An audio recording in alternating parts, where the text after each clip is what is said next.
Girl, continue tayo there sa yung hindi na kayo masaya, hindi ka na masaya sa kanya kasi hindi ka na binabaliw. Ini-ignore ka na niya. Hindi, wala na talaga siyang oras sa iyo. Wala na kayong mga time.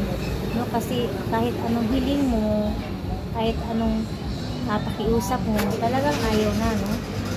Kung ganun din, tapos may trabaho yung asawa mo nasa lugar nyo, ay huwag mo nang hanapin sa iba, dear. Ang gawin mo na lang din,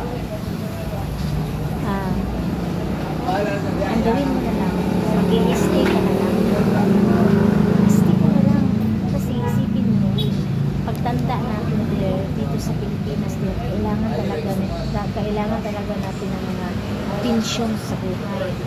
Kailangan talaga ng pera. Hindi yung umaasa ka lang sa anak niya kasi may magkakaroon din niya pamilya eh. Kasi kung iisipin mo yung tawag ng katawan sa'yo, sa ngayon, sumasamantala lang yun. After wala naman, di ba? Ha? Isipin mo na lang. Isipin mo na lang talaga yun. Kung gusto mo talagang maghanap ng iba, mag-apam mo. Kasi kahit hindi mayaman yung apam, ikaw na naman talagang magtatrabaho din. Maghanap ka ng trabaho, hindi, may pera ka. Di ba? Eh kung Pinoy lang din lang ipalit mo sa asawa mo may trabaho, eh tapos may asawa din, eh paano kung mayroong mangyari yan sa Pinoy na yan? Kahit may trabaho yun, kung mawawala, kung mamamatay yan, eh naging zero ka kasi hindi ka naman ikaw ang makakuha doon ng mga benepisyo. Yung original talaga. Oh, sasabihin mo yung asawa mo, paano kung ikaw ang mauna? Ganun talaga. Make sure dito sa Pilipinas din natin, kung wala tayong trabaho din, make sure talaga na pagtanda natin, mayroon tayong pira na hindi na tayo umaasa sa anak natin kasi hindi alam natin ang buhay ng anak natin. Dahil mayroon din pangangailangan ng anak natin. So, hindi lang talaga ang tawag ng katawan din ang iisipin natin kung nagbago na yung asawa natin. Isipin natin, stay ka lang.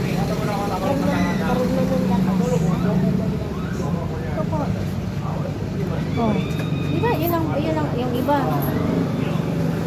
Hindi yun. Hindi stay ka na yun. Tulog ko gatas. Isa sa abo din, sunod na po. Oh, yung iba there, there ka lang. Ay na. Yung iba there, lamunin mo yung pera kung gano'n lang talagang yung takbo ng buhay mag-asawa.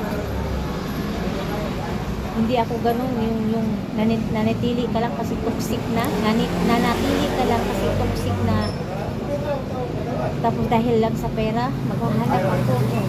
Kung mayroon kang ganong kakayahan, pwede naman. Kung mayroong kakayahan na mabuhayin yung sarili mo hanggang pagtanda, pwede naman. Kasi hindi madaling maging toxic. Hindi madaling makisama sa toxic na tao. Kasi kailangan din natin ng comfort, companionship, good relation, emotion. Kailangan talaga natin, lalo na sa mga babae. Kapag may pera ka na, kung kaya mong wala ka buhayin, wala na. Oo.